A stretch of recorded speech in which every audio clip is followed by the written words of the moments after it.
கிறிஸ்துவுக்குள் பிரியமான சகோதர சகோதரிகளே, இந்த மன மகிழ்ச்சியான காலை வேளையிலே நான் உங்களை வாழ்த்தி வரவேற்கிறேன். இன்றைய தினம் நாம் தியானிப்பதற்காக தெரிந்து கொண்ட வேத வசனம் எபிரேயர் 12ஆம் அதிகாரம் 2ஆம் வசனம். அவர் தமக்கு முன் வைத்திருந்த சந்தோஷத்தின் பொருட்டு அவமானத்தை எண்ணாமல் சிலுவையை சகித்து தேவனுடைய சிங்காசனத்தின் வலது பாரிசத்தில் வீற்றிருக்கிறார். கர்த்தராகிய இயேசு கிறிஸ்துவை நோக்கி பார்த்தல் என்பது அவர் மீது கண்களை நிலைநிறுத்துதல் அல்லது அவர் மீது கவனம் செலுத்துதல் என்றும் குறிப்பிடலாம். அவர் தமக்கு முன் வைத்திருந்த சந்தோஷத்தின் பொருட்டு அவமானத்தை எண்ணாமல் சிலுவையை சகித்து தேவனுடைய சிங்காசனத்தின் வலது பாரிசத்தில் வீற்றிருக்கிறார். கிறிஸ்தவ வாழ்க்கை என்பது ஒரு நித்திய இலக்கு மற்றும் நமது எஜமானனாகிய ஆண்டவராகிய இயேசு கிறிஸ்துவின் மீது அசைக்க முடியாத கவனம் செலுத்தும் ஒரு புனித பயணமாகும்.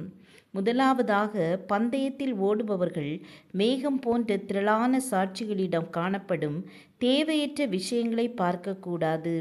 அவர்களில் உற்சாகப்படுத்தும் சிறந்த ஆளுமைகள் இருப்பார்கள், ஆனால் ஊக்கத்திற்காக அவர்களை பார்க்க வேண்டிய அவசியம் இல்லை. இரண்டாவதாக, பாரமான காரியங்களை அல்லது பிற ஆபத்தான மற்றும் கவன சிதறல்களை ஏற்படுத்தக்கூடிய சம்பவத்தை பார்க்கக்கூடாது. மூன்றாவதாக, மற்ற ஓட்டப்பந்தய வீரர்கள் மீது பொறாமையுடன் கவனம் செலுத்தக்கூடாது. ஆம், எனக்கு அன்பானவர்களே, கர்த்தராகிய இயேசு விசுவாசத்தின் துவக்கமும் மற்றும் முடிப்பவர் மட்டுமல்ல, நம்மில் நற்கிரியை தொடங்கினார், நிச்சயம் முடிவுவரை நடத்துவார் என்று பவுல் எழுதுகிறார். ஏனென்றால் தேவனுடைய ஆவியாகிய மகிமையுள்ள ஆவியானவர் உங்கள் மேல் தங்கியிருக்கிறார். அவர்களாலே தூசிக்கப்படுகிறார், உங்களாலே மகிமைப்படுகிறார். சிலுவை துன்பம் மகிமைக்கு முன்னோடியானது. இந்த பூமியில் துன்பங்களை சகித்து கொள்ளும்போது ஒரு விசுவாசி நிச்சயம் முழுவதும் ஒப்பிட முடியாத மகிமையை அனுபவிப்பார்.